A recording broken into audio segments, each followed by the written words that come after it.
العالمين وصلى الله على محمد آله الطاهرين وعلى آله من الآن إلى قيام يوم الدين آمين يا رب العالمين. قال أمير المؤمنين سيد المتقين مولى الموحدين Ali bin Abi Thalib alaihissalam di dalam hikmah yang ke-47. Qadrul rajul ala qadri himmatih wa sidquhu ala qadri muruwatih wa syuja'atuhu ala qadri anfatih wa iffatuhu ala qadri ghairih.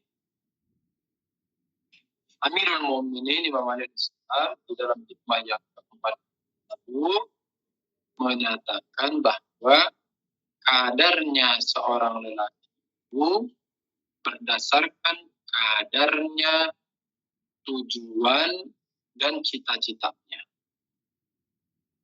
Jadi kalau mau melihat seorang lelaki itu kualitasnya bagaimana, kalau mau melihat seorang lelaki itu takarannya bagaimana, kalau mau melihat seorang lelaki itu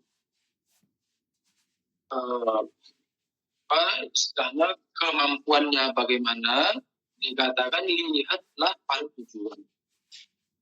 Lihatlah pada tujuannya, lihatlah pada cita-cita. Ini yang pertama. Nanti kita akan bahas. Wasiduquhu ala qadri murubati. Dikatakan dan kebenaran seorang manusia itu berdasarkan kadar dari harga diri dan kewibawaan. Artinya semakin orang berwibawa, maka dia semakin jujur. Semakin dia memiliki harga diri, dia semakin jujur. Jadi yang nanti kita akan bahas. Yang ketiga, dan keberanian seorang manusia itu berdasarkan kadar jati dirinya. Keberanian seseorang berdasarkan kadar jati dirinya. Atau keberanian seseorang berdasarkan kadar tekanan terhadap diri. Artinya semakin orang merasa tertekan dan semakin orang merasa terhimpit, namun dia tetap menjaga harga dirinya, tidak jatuh kepada jalan-jalan yang sesat, dan dia tetap teguh dan dia tetap dalam pendirian, maka ini yang dimaksud dengan keberanian. Dan yang terakhir, wa iffatuhu ala qadri ghairihi, bahwa kesucian seorang manusia itu terletak pada kecemburuannya, atau terletak pada ghirahnya, atau terletak pada semangatnya. Ini 4 sifat yang disampaikan Amirul Mukminin Imam Ali Islam di dalam hikmah yang jadi yang pertama, kadar seorang lelaki dilihat dari tujuan dan cita-cita. Yang kedua, kebenaran seorang lelaki, seorang manusia. Kebenaran yang pertama, kadarnya seorang manusia dilihat dari tujuan, dilihat dari cita-cita. Yang kedua, dan kejujuran dan kebenaran seorang manusia dilihat dari kadar harga dirinya. Yang ketiga, dan keberanian seorang manusia diukur berdasarkan kadar jati diri dan tekanan yang menghimpit diri. Dan yang keempat, kesucian seorang manusia, kebersihan seorang manusia, keterjagaan seorang manusia diukur berdasarkan ghirah, semangat, dan kecemburuan.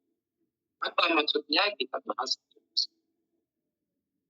Yang pertama, kadar manusia, ukuran manusia takaran manusia itu dilihat berdasarkan kadar tujuannya.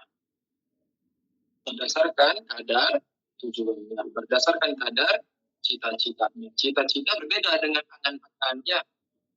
Berbeda dengan angan-angan. Cita-cita itu yakni sesuatu yang hendak dicapai, sesuatu yang akan digapai, dan sesuatu yang akan diraih berdasarkan perhitungan yang komprehensif, berdasarkan perhitungan yang konkret, berdasarkan perhitungan yang profesional, dihitung secara profesional, yakni tidak gegabah. Misalnya misalnya saya mau jadi dokter. Misalnya ini anak usia 5 tahun, orang tuanya mau menjadikan anaknya dokter, atau anaknya usia 7 tahun mau jadi dokter. Maka dihitung, kalau mau jadi dokter, maka di usia 21 saya harus masuk di kampus kedokteran. Di kampus yang ada jurusan. Nah, untuk mencapai itu, saya harus mengetahui, menguasai ilmu pelajaran ini. Misalnya matematika, fisika, biologi, dan kimia. Dan untuk mengetahui itu, maka saya harus belajar matematika dengan cara begini, fisika dengan cara begini, biologi. Nah, itu semua dihitung dengan rinci, sehingga sejak awal itu sudah dipersiapkan. Nah, ini disebut dengan rincian yang profesional, yang komprehensif, yang terdalili, yakni ada hujjah dan ada dalil. Jadi nggak sembarang untung-untungan, besok-besok mau jadi dokter untung-untungan deh. Ya kalau saya lulus, saya jadi dokter. Kalau nggak lulus, ya belum nasib. Enggak begitu. Kita nggak untung-untungan, nggak nasib-nasiban dalam hidup ini. Dalam hidup ini nggak nasib-nasiban.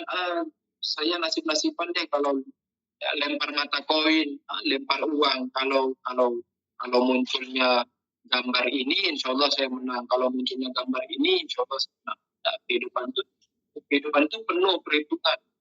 Ada sebab akibat yang harus dijalani. Kalau sebabnya begini akan menghasilkan akibat yang begini. Kalau kita nanamnya jengkol, tidak akan keluar buah durian.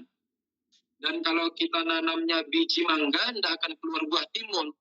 Jadi ada sebab akibat yang Nah, semakin tujuan kita itu mulia, semakin tujuan kita itu tinggi, semakin tujuan kita itu besar, maka kadar kita juga sebesar. Contoh misalnya, ada orang yang cita-citanya banter-banter cuma jadi ketua RT. Orang yang tujuannya banter-banternya hanya jadi ketua RT. Ini orang yang hanya mau jadi ketua RT, dia nggak perlu sampai S3 kuliah. Nggak perlu belajar nuklir. Nggak perlu belajar atom. Nggak perlu belajar matematik. Nggak perlu belajar parabola dan sebagainya. Kurva parabola, geometri, itu nggak perlu. Orang cuma mau jadi ketua RT. Nah, ini nggak perlu hitung-hitungan begitu. Artinya apa? Artinya ketika tujuannya banter-banter cuma jadi ketua RT, ya sudah, kamu temenan sama yang tukang main gaplek, temenan yang sama tukang main kartu, temenan yang sama tukang ngopi di warung kopi sama main catur. Kalau kamu akrab, kamu jadi ketua RT. Nah, artinya apa? Ketika tujuannya hanya sebatas itu, maka dia akan menyesuaikan dirinya untuk menjadi seperti itu. Kan gitu. Saya mau jadi ketua RT. Nah, kalau saya mau jadi ketua RT, saya harus dekat sama yang main gaplek, saya harus dekat sama yang main catur di warung kopi, saya harus dekat sama pengajian-pengajian, kan gitu. Akhirnya dia akan membentuk dirinya sedemikian rupa sehingga bisa masuk di lini-lini ini, bisa masuk di ranah-ranah ini. Sehingga orang akan lihat, oh kadar dia ya sebatas. Dan usaha yang dia lakukan juga hanya sebatas saja. Lalu naik tingkat derajat. Ada orang yang mau jadi presiden. Nah, ketika orang cita-citanya mau jadi presiden, di undang-undang disyaratkan harus sarjana 1, strata 1, S1. Berarti saya harus kuliah. Dia akan ngejar itu. Saya harus tamat S1. Kenapa? Karena saya mau jadi presiden. Terus saya harus begini, saya harus begini, saya harus begini. Kenapa? Karena saya mau jadi presiden. Karena tujuannya mau jadi presiden, dia akan menciptakan dirinya, dia akan membentuk dirinya, dia akan menempa dirinya untuk mengikuti jalur. Tujuan berikutnya, dia katakan misalnya saya mau menjadi orang yang bermanfaat. Kalau ini susah sekali. Jadi orang yang bermanfaat susah sekali. Sebagaimana diriwayatkan, dikatakan yang paling mulianya manusia adalah orang yang paling bermanfaat bagi manusia. Yang paling mulianya manusia adalah orang yang paling bermanfaat bagi manusia. Dikatakan afdalukum anfa'akum alan nas. Paling mulianya dari kalian, paling utamanya dari kalian adalah anfa'akum alan nas, yakni yang paling bermanfaatnya kalian bagi manusia. Yang paling bermanfaatnya kalian bagi manusia. Nah, karena cita-citanya mau jadi orang yang bermanfaat, maka dia akan memposisikan dirinya, menempa dirinya, menjadikan dirinya, mengkrit dirinya, melatih dirinya untuk menjadi orang yang bermanfaat. Dan menjadi orang yang bermanfaat itu banyak sisi. Harus jujur, harus ini, harus ini. Sehingga dia akan berusaha di semua lini itu. Nah, ketika tujuannya besar, kan mau jadi orang bermanfaat ini besar banget. Maka dia juga ternilai sangat besar. Kenapa? Orang akan wah, si Pak Ali itu jujur banget, Pak Ali itu dermawan banget, Pak Ali itu begini banget, Pak Ali itu ramah banget, Pak Ali itu orangnya senyum banget. Walah, kenapa? Karena dia mau jadi orang bermanfaat. Sehingga kadarnya di takaran masyarakat itu sangat besar. Terus apa lagi? Tujuan yang terbesar, dia mau menjadi hambanya Tuhan. Nah, ini yang ribet jadi hamba Tuhan. Kenapa ribet? Karena tujuan utama dan tujuan paling mulia itu jadi hambanya Tuhan.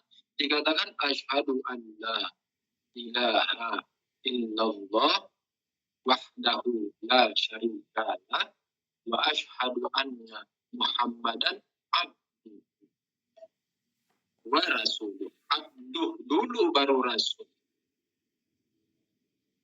Abdun dulu, hamba dulu baru rasul. Dikatakan wa asyhadu anna Muhammadan abduhu. Abdun, yakni hamba, yakni budak sahaya. Abduhu wa rasulullah wa Muhammad sallallahu alaihi wasallam itu adalah hambanya Tuhan. Dan kehambaan manusia terhadap Tuhan itu adalah kemuliaan. Titel dan subjek atau slogan yang kita pakai bagi diri kita sebagai hambanya Tuhan, ini adalah kemuliaan. Dan ini tujuan yang paling utama dan sangat berat. Kenapa sangat berat? Karena kita melabelkan diri kita dengan Tuhan. Sama seperti begini. Contoh misalnya, dikatakan dia sopirnya Pak RT. Sopirnya Pak RT. Terus kita labelkan lagi lebih jauh. Sopirnya Pak RT, mana yang lebih tinggi kah? RT atau RW? RW, Ustaz. RW. Pertama, dia sopirnya Pak RT. Ya. Terus kita naikkan lagi labelnya. Dia sopirnya Pak RW. Kita naikkan lagi labelnya. Dia sopirnya kepala desa. Naik lagi. Sopirnya kepala lurah. Naik lagi. Sopirnya kepala camat. Naik lagi. Sopirnya kepala dinas. Naik lagi. Sopirnya bupati. Naik lagi. Sopirnya gubernur. Terus sopirnya presiden. Artinya apa? Semakin titelnya itu meninggi, maka tingkat si sopir ini kan semakin mulia kan? Apakah sopir RT sama sopir RW itu sama? Tidak, sopir RW lebih mulia dari sopir RT. Sopir RW sama sopir camat apakah sama? Beda, sopir camat lebih mulia dari sopir RW. Ini lebih mulia dari sisi kesopirannya ya, kesopirannya dari sisi kesopirannya. Sopir camat lebih mulia dari sopir RW. Begitu juga sopir camat sama sopir bupati, tinggian mana? Tinggian sopir bupati. Sopir bupati sama sopir gubernur, tinggian sopir gubernur. Sopir gubernur sama sopir presiden, tinggian sopir presiden. Nah, artinya semakin sesuatu itu dilabelkan, disifatkan, dinisbahkan, disandingkan terhadap sesuatu yang besar, maka sesuatu itu akan ikut besar. Contoh misalnya, dikatakan temannya, contoh misalnya, temannya Yusuf. Yusufnya orang biasa-biasa saja. bukan orang alim, bukan orang pinter, bukan orang baik. Ya orang baik. Walhasil orang biasa-biasa saja. Terus dikatakan dia temannya Yusuf. Itu ya biasa-biasa saja, temannya Yusuf. Tetapi dikatakan dia temannya Pak Tanto. Pak Tanto ini orang dermawan, orang soleh, orang alim. Kan jelas beda. Temannya Yusuf di mana? Teman kan gitu. Artinya si teman ini ketika disandingkan, dinisbatkan, dihubungkan kepada si Yusuf, dia menjadi mengecil. Tetapi ketika dihubungkan, dinisbatkan, disandingkan kepada Pak Tanto, dia menjadi besar. Dan manusia juga ketika dikatakan kita hamba dunia, maka kita menjadi kecil. Kenapa? Karena dunia ini banter-banternya antum cari dolar. Apa sih tertinggi? Anggaplah dolar, euro, rial, Kuwait, apalah yang tertinggi. Kripto, emas, walhasil. Banter-banternya antum cari itu untuk jadi sebutir nasi yang antum masukkan ke mulut dan keluar menjadi kotoran. Banter-banternya itu. Dan kita menjadi hambanya ini. Dan kita menjadi budaknya. Sehingga ketika kita dinisbatkan kepada dunia, maka kita menjadi kerdil, menjadi kecil. Namun beda hal ketika kita dinisbatkan kepada kita ini umatnya Nabi Muhammad Sallallahu Alaihi Wasallam. Siapa Nabi Muhammad Sallallahu Alaihi Wasallam? Nabi Muhammad Sallallahu Alaihi Wasallam adalah tajalli sempurna, adalah singkapan sempurna, adalah tampakan sempurna, adalah insan kamil, manusia sempurna, adalah cahaya sempurna dari pancaran cahaya Tuhan. Isyraq Tuhan. Mazhar Tuhan yang paling utama, yang paling mulia. Ketika kita dinisbatkan, disandingkan, dihubungkan, dilekatkan kepada nama Muhammad Sallallahu Alaihi Wasallam, maka kita juga akan menjadi mulia.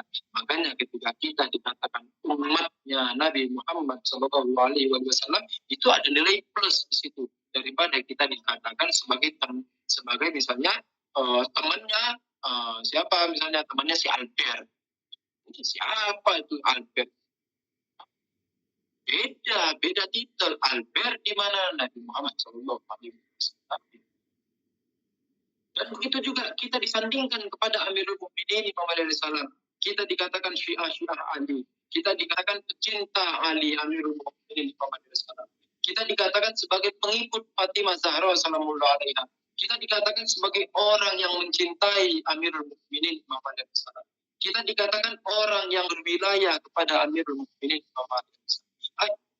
Titel ini, nisbat ini, hubungan ini, sandingan ini, lekatan ini adalah sesuatu yang sangat mulia. Sehingga dengan sandingan, dengan lekatan, dengan titel, dan dengan hubungan yang kita jalin ini, kita menjadi mulia, kita menjadi besar. Beda halnya ketika kita dikatakan kita ini temannya si Albert, kita temannya si Einstein, itu beda. Kenapa? Takaran kita juga sebesar si Albert. Tetapi ketika kita dikatakan Syiah Ali, Syiahnya Fatimah, Syiahnya Mahdi, itu tinggi banget. Begitu juga ketika kita dikatakan hambanya Abdullah. Allah maha sempurna dari segala kesempurnaan. Allah maha mulia di atas segala kemuliaan. Allah maha tak terbatas di atas segala ketidakterbatasan. Allah cahaya dari sumber cahaya. Allah adalah pancaran seluruh cahaya yang bercahaya. Allah adalah hakikat cahaya yang memberi cahaya kepada segala sesuatu yang bercahaya. Allah adalah sebab bagi segala yang mengira dia sebab. Allah adalah sebab hakiki. Allah adalah sebabnya bagi para sebab. Allah adalah cahaya bagi segala cahaya. Dan kita disandingkan kepada Allah Ta'ala dikatakan Abdullah. Jika kita mau menjadi Abdullah, maka tujuan kita ketika tujuan kita begitu besar, tanggung jawab kita begitu besar. Ketika tanggung jawab kita begitu besar, maka beban di pundak kita ini menjadi besar dan berat. Ketika beban dan tanggung jawab di pundak kita begitu berat, maka kita juga akan dinilai sebagai orang yang besar. Kenapa? Karena hanya orang yang besar sajalah yang mampu mengangkat batu ukuran 100 kilo. Anak kecil yang usia 5 tahun itu tidak bisa mengangkat batu 100 kilo. Kan nggak bisa anak ahli yang usia 5 tahun kan nggak bisa angkat karung beras yang 10 kilo kan nggak kuat. Apalagi mau batu yang 100 kilo kan nggak bisa. Tetapi orang yang kuat, yang sudah latihan ke gimnastik, sudah latihan barbel dan sebagainya, dia mampu mengangkat batu yang 100 kilo. Kan begitu. Artinya apa? Semakin besar tanggung jawab kita, maka kita semakin kuat, semakin besar. Dan hanya orang-orang yang kuat sajalah, dan hanya orang-orang yang mampu sajalah, dan hanya orang-orang yang perkasa sajalah yang bisa memanggul dan menjinjing tanggung jawab sebagai hamba Tuhan. Makanya tidak mudah menjadi hamba Tuhan. Di satu sisi dia sebagai kemuliaan yang paling utama, di satu sisi dia memberi beban di pundak kita yang berat. Makanya dikatakan di depan, seandainya tanggung jawab ini, beban ini diberikan kepada gunung, maka gunung akan sirna. Gunung akan hancur. Dan itu hanya diberikan kepada manusia.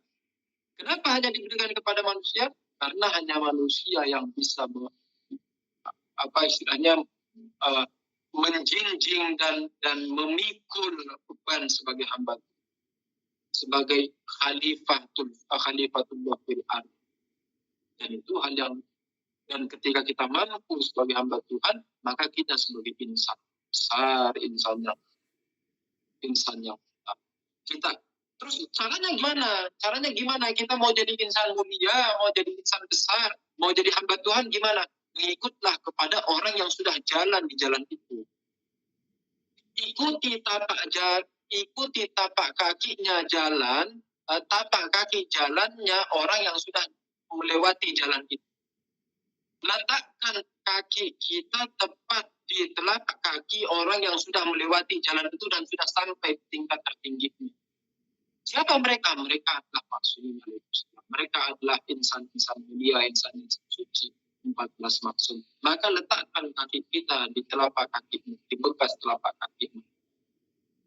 Artinya apa? Artinya berwilayah. Gimana berwilayah? Yani mengikuti jalan.